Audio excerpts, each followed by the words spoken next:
tanto públicas como privadas, acceso a las tiendas con mascarilla y restricciones en el transporte local, nacional e internacional. De momento, importantes pérdidas. El IBEX 35 se enfrenta ya a la que podría ser su peor semana desde el año 2008. Cataluña es uno de los principales focos de coronavirus aquí. Unos créditos muy favorables para los bancos, pero con la condición de que los presten a las empresas. Bajadas fiscales, previsiblemente del IBI y del impuesto de actividades económicas. Mucha expectación por ver qué medidas ponía en marcha el Banco Central Europeo para aliviar la situación económica por el coronavirus. El cierre inmediato de todos los mercados y mercadillos municipales, incluido, por ejemplo, algo tan icónico aquí en Madrid como... En caída libre también las aerolíneas y los bancos, que están bajando más de un 14%.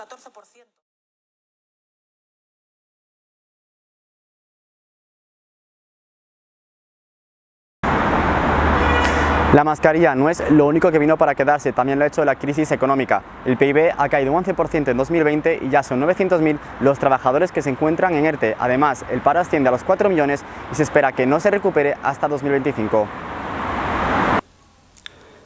Más de 350.000 autónomos tienen su actividad limitada o en suspenso. En 2020 se crearon un 15,8% menos de sociedades mercantiles que en 2019 y las empresas declaradas en concurso de acreedores cayeron un 14,4%.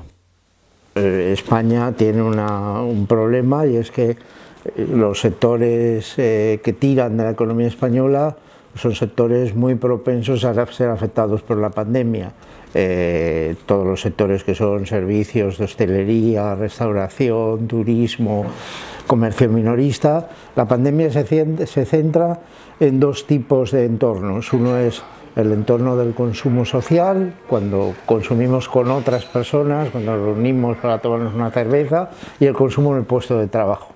Entonces, ¿qué ocurre? Si un país tiene un peso muy importante en sectores de bajo valor añadido, turísticos, restauración, comercio minorista, viajes, etcétera, pues esos trabajos son difícilmente sustituibles por teletrabajo, ¿vale? Y por tanto la tasa de contagio es más alta.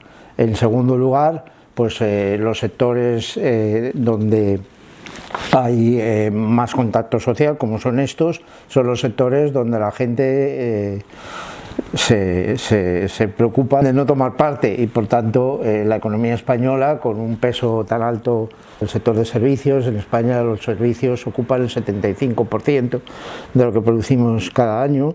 En otras economías pues el peso está alrededor de 10 puntos menos. La destrucción de empleo y el aumento del paro se han contenido gracias a las ayudas públicas a los expedientes de regulación temporal de empleo, o ERTE, instrumento en el que siguen incluidos cerca de 900.000 trabajadores a cierre de febrero. Entonces, ¿qué quiere decir? Que cuando una cosa es temporal, mejor no prescindir de los trabajadores, simplemente dejarlos ahí aparcados en un garaje, protegidos por el Estado a través de prestaciones por desempleo, etcétera. Pero el momento que pase la mala racha, volver a recuperarlos, porque si no, cuando pase la mala racha, si los has despedido, tienes que volver a formar a tus trabajadores, hay unos costes de buscarlos, de contratación. De tener que tramitar pues procedimientos de los conocidos como ERTES, ¿no? de suspensión de las relaciones laborales o de reducción de jornada, pues en un tiempo récord, ¿no?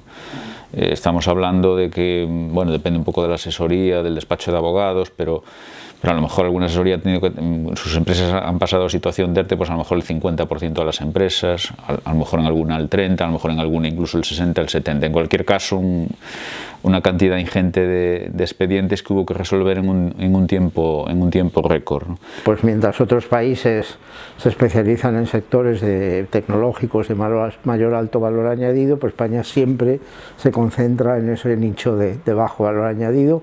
La actuación del gobierno fue lenta, o sea, tardó en ponerse en marcha, también en otros países, es decir, no fue el único. Y posteriormente pues no hay una gran diversidad respecto a lo que han hecho otros países. No todos los sectores se han visto afectados de la misma manera, pero lo que es indudable es que esto va a originar un impacto que no solo es el impacto actual, sino que es el impacto a medio y largo plazo. Y yo creo que por ahora ese impacto se ha un poco tapado, ¿no?, con la fórmula de los ERTEs, pero está ahí, latente, ¿no? Y lo que está claro es que ha disminuido mucho la contratación laboral, es decir, la gente está muy a la expectativa, muy a la defensiva, y yo creo que los años próximos no pintan bien. La idea es reestructurar la economía española, invertir en sectores de más alto valor añadido. Un poco es la oportunidad que nos da la Unión Europea con el plan de recuperación. Geográficamente, las zonas más afectadas son aquellas más turísticas, siendo Canarias y Baleares las autonomías con un mayor número de ocupados en ERTE. De forma generalizada, el sector hostelero ha sido el gran perdedor de la pandemia. Según el INE, en 2020 se perdieron 400.000 empleos en hostelería. Las restricciones que afectaron a este sector variaron considerablemente según la región, siendo Galicia una de las comunidades con más restricciones en este ámbito. 1 de cada 5 negocios hosteleros se ha visto obligado a cerrar a causa de la pandemia, lo que supone el cierre de 60.000 cafeterías, restaurantes o bares. Venimos a la capital gallega, Santiago de Compostela, a preguntar cómo se ha gestionado el COVID-19. En un principio iba a ser 15 días, iba a ser otros 15 días, la cosa se empezó a alargar, aquí estuvimos 3 meses en la primera cuarentena cerrados. Entonces, claro, ya empezabas un poquito a asfixiarte, porque quieras que no, a ver, un negocio de hostelería eres autónomo. Y si no te pilla un poco al día, se te acumulan deudas. Entonces, claro, teníamos un poquito de necesidad de abrir también. Es decir, no éramos nosotros solos, era nadie. Sabíamos que nosotros teníamos que estar cerrados, pero nada más. Después sí, empezó a descubrirse de que era un virus, de que pin, que pan. En verano nos dejaron trabajar. Yo creo que lo más duro fue la primera cuarentena, sí.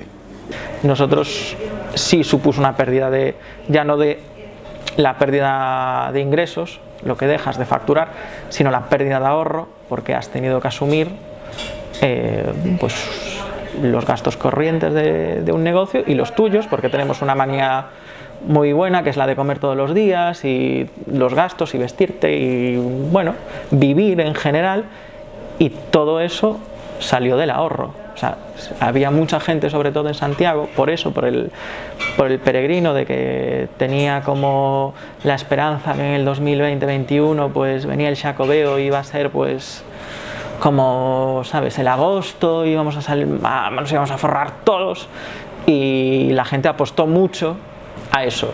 Hubo ayudas, supongo que en la medida de la capacidad económica de la administración correspondiente, pero en todo caso son medidas que son políticas, casi estéticas, de hemos hecho algo y aquí está la prueba.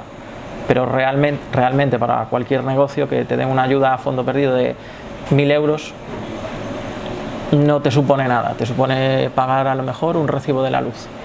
El problema de las ayudas, como yo creo que ya todo autónomo reivindicó en su momento, son trampas. Eso es un parche en muchos casos y es alargar la vida de un paciente que se muere. ¿Qué pasa? Aquí te dan un caramelo y en el trimestre te dan la hostia. O en la declaración de la renta ahora. Entonces, claro, ¿qué dices tú? ¿Para qué cojones? Si puedo, no la cojo. ¿Por qué? Porque me meto en problemas. Al final creas un embolado que a la corta o a la larga acabarás cerrando. Todas las previsiones apuntan a que la economía volverá a crecer en el conjunto de 2021, aunque la intensidad dependerá del ritmo de vacunación y de las restricciones que sigan siendo necesarias para evitar rebrotes, y en ningún caso será posible recuperar este año el nivel de PIB previo a la pandemia. El Banco de España ha analizado el impacto de la pandemia en la economía, destacando, además de la incidencia en la hostelería, cómo los jóvenes son el colectivo social más perjudicado. Justo cuando empezó la pandemia, yo estaba trabajando, pero iba a empezar unas prácticas de la universidad, entonces dejé el trabajo. ¿Qué pasa? Que esas prácticas nunca empezaron, con lo cual me quedé sin trabajo, me quedé sin el sueldo que estaba cobrando y las prácticas de la universidad se me atrasaron, con lo cual lo que es la vida académica se atrasó también. Por suerte empecé a cobrar el paro, por esa parte bien, pero también se me acabó en diciembre, con lo cual he estado sin ingresos desde entonces y bastante mal. Bueno, pues yo estaba en un sitio de prácticas que me lo quería dejar y entonces empecé a echar currículums y justo en febrero me cogieron en otro sitio que me gustaba mucho, que era el sitio en el que yo quería estar además, y me iban a coger para empezar en abril y además era remunerado. Y claro, en marzo empezó la pandemia y me dijeron que por COVID no iban a coger a estudiantes este año y me vi en septiembre pagando un piso en Madrid sin tener que hacer nada en Madrid y dije, wow. Sí, bueno, respecto al futuro ahora genial porque por fin he conseguido encontrar prácticas que en parte han venido un poco también provocadas por la pandemia, porque estoy haciendo cosas que posiblemente si hubiera pandemia, o sea, si no hubiera pandemia, lo estarían haciendo otros periodistas, pero como por la pandemia están en ERTE, pues me han contratado a mí de becario para hacer mis prácticas y me están dando un montón de oportunidades para hacer cosas que normalmente los becarios no suelen hacer, con lo cual en ese sentido estoy muy contento.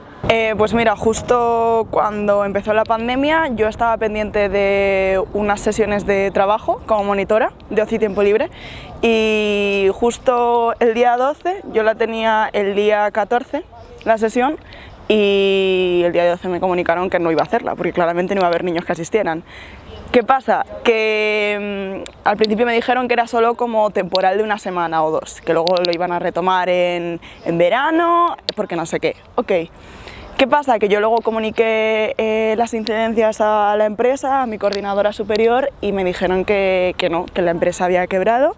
Entonces el dinero que yo ganaba durante el curso siendo monitora, pues ya no lo tengo. Entonces me he tenido que limitar algunos gastos, incluso de comida, de salir menos fuera. Por ejemplo, mi padre sí que ha estado afectado con el COVID y ahora mismo se encuentra en la UCI y él tiene un negocio de verano, con lo cual este verano va a tener que cerrar y eso va a ser pues un problema económico bastante gordo que yo no sé cómo vamos a afrontar. De todas formas, yo este verano pues trabajaré, que dentro de lo que cabe tengo la opción de poder llegar a un trabajo con mi madre, que también estoy de prácticas y que también el gobierno pues me proporciona la beca, que es una ayuda grandiosa.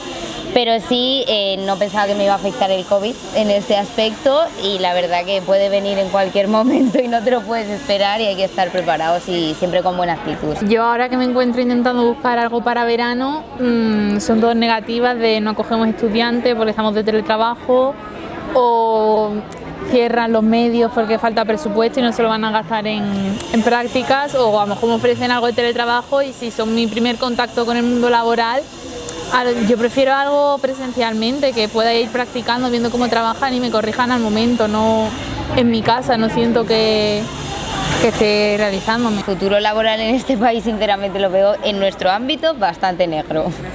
Hablando sobre mí, por ejemplo, cuando llegué a Madrid en septiembre busqué prácticas, lo que me di cuenta es que casi ninguna eran remuneradas. Es algo normal no encontrar prácticas remuneradas, pero al menos suelen ser siempre pues, unos 200, 300 euros.